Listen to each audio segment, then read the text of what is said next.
Halo pemirsa Cokro TV, jumpa lagi bersama saya Nong Darul Mahmada. Salah satu argumen yang sering saya kemukakan ketika tidak setuju atau menolak poligami adalah karena yang selalu jadi korban poligami itu adalah perempuan, dalam hal ini istri dan anak-anaknya. Istri sering mendapat kekerasan, khususnya kata-kata kasar yang memojokkan dan menyakitkan. Bahkan banyak juga yang mendapatkan kekerasan fisik. Tindakan itu disaksikan terus-menerus dan terekam oleh anak sehingga membuat trauma akut buat si anak. Nah, kini kita saksikan contoh konkretnya secara kasat mata pada sosok Teh Ninih, istri A'agim dan anaknya Muhammad Gaza Al-Ghazali yang ramai sekarang ini. Nama A'agim kembali ramai diperbincangkan. Bukan soal pernyataan-pernyataan keislamannya yang dulu dikenal damai dan menenangkan, tapi soal kehidupan rumah tangganya. Sejak ia berpoligami, berita yang keluar di media memang banyak sekali gonjang-ganjing poligaminya. Dulu waktu ia memutuskan poligami, langsung popularitas sebagai ustadz melorot. Banyak yang kecewa, khususnya para ibu yang memang ngefans dengan isi ceramahnya. A'agim kena batunya, bukan hanya popularitas sebagai dai yang terjun bebas, bahkan usaha bisnisnya yang dikembangkan di pesantrennya pun terkena imbasnya. Banyak yang bangkrut. Baru-baru ini kembali A'agim bikin heboh. A'agim mengeluarkan pernyataan yang bikin publik sewot dan marah. Dia bilang Teh Ninih istrinya sudah 7 kali turun mesin. Apa? Oke. Sebelum saya meneruskan lebih panjang lebar soal analisa dan lain-lain, saya kutip di media pernyataan utuhnya biar enggak dianggap sepotong-potong dan hoak. Gini katanya, Teh Ninih ini adalah istri yang sudah 19 tahun mendampingi saya. Sudah 7 kali turun mesin, hehehe. Terus kemudian ia lanjutkan, Aa zalim kepada istri. Saya tanya, siapa yang lebih mencintai istri saya selain saya suaminya? Hah? Pada sok tahu, kata A'agim seperti itu. Nah, membaca pernyataan ini sebagai perempuan, emosi saya langsung meledak. Rasanya pengen marah nih sampai ke ubun-ubun. Emangnya perempuan buat dia itu motor atau mobil ya? Seorang ustadz ngomong begitu buat saya jahat banget. A'agim pastinya udah ngerti dong kalau perempuan adalah makhluk Allah yang sama dengan lelaki yang punya perasaan, punya akal. Dalam Islam, posisi perempuan ditempatkan sebagai makhluk yang luar biasa justru karena kodratnya yang gak dipunyai laki-laki, yaitu alat reproduksi. Perempuan punya rahim, bisa hamil, melahirkan, dan menyusui. Itu ada dalam Al-Quran. Meski mungkin pernyataan turun mesin itu maksudnya bercanda dari A'agim, justru ini sangat berbahaya keluar dari mulutnya karena A'agim dikenal sebagai figur publik.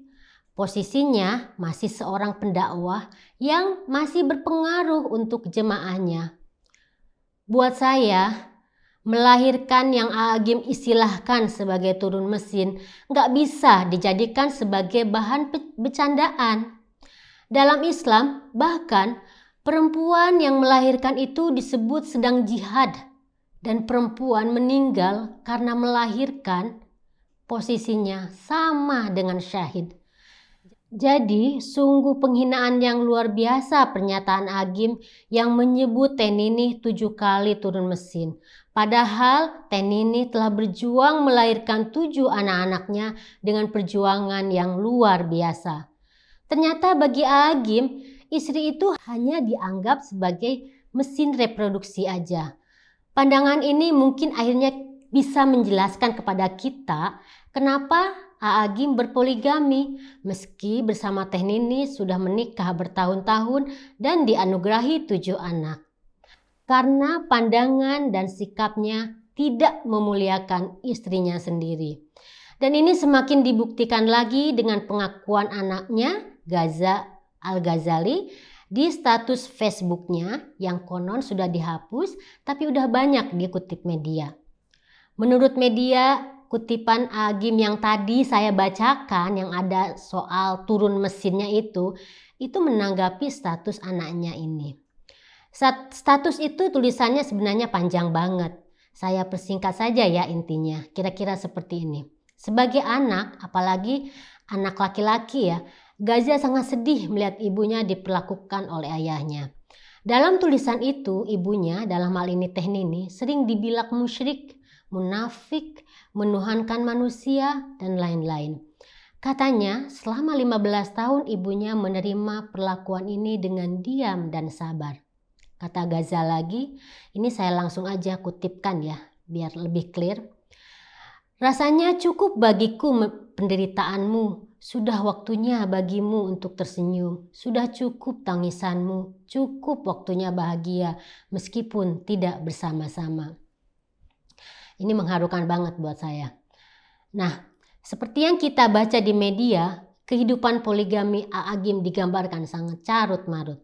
Agim menceraikan Teh Nini, kemudian rujuk lagi, dicerai lagi, dan baru-baru ini Agim mencabut gugatan cerainya.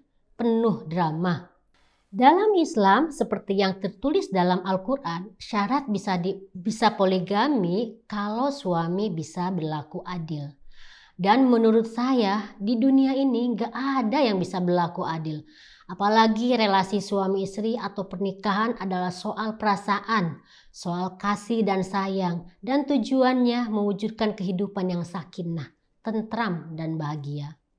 Para pelaku poligami sering beralasan kalau tindakannya mengikuti sunnah Nabi. Wah, beda bos.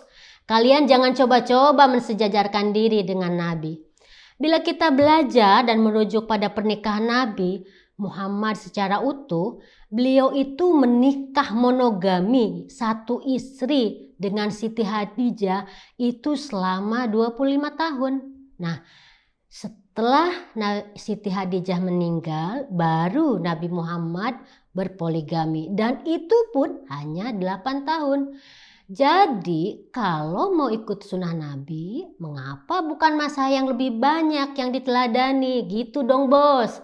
Nih, bahkan nih ya, dengan terang-terangan Nabi pun tidak mengizinkan putrinya Fatimah dimadu atau dipoligami oleh suaminya Ali bin Abi Thalib.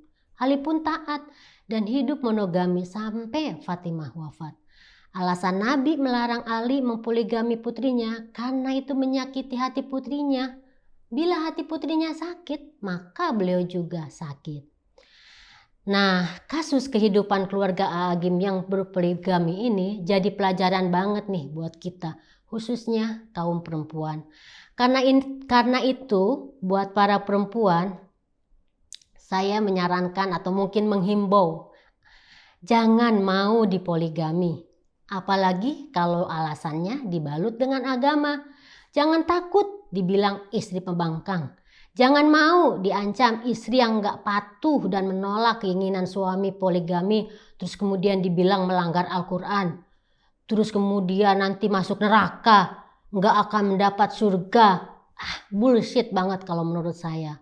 Nah, untuk para lelaki, jangan ikuti Agim atau pelaku poligami. Apalagi harus bayar ikut seminar untuk sukses dengan kehidupan poligami. Banyak tuh iklannya sekarang nyebar di media sosial. Please, setialah dengan satu istri. Muliakanlah perempuanmu dengan tak membagi cintamu. Terakhir, saya ingin menyanyi nih lagu ciptaan Agim sendiri. Mungkin pemirsa Cokro TV pernah mendengarnya. Jadi kira-kira begini. Jagalah hati, jangan kau nodai. Jagalah hati, jangan berpoligami. Terima kasih pemirsa Cokro TV sudah menonton video ini. Maaf kalau suara saya nyanyi tadi fals ya. Salam.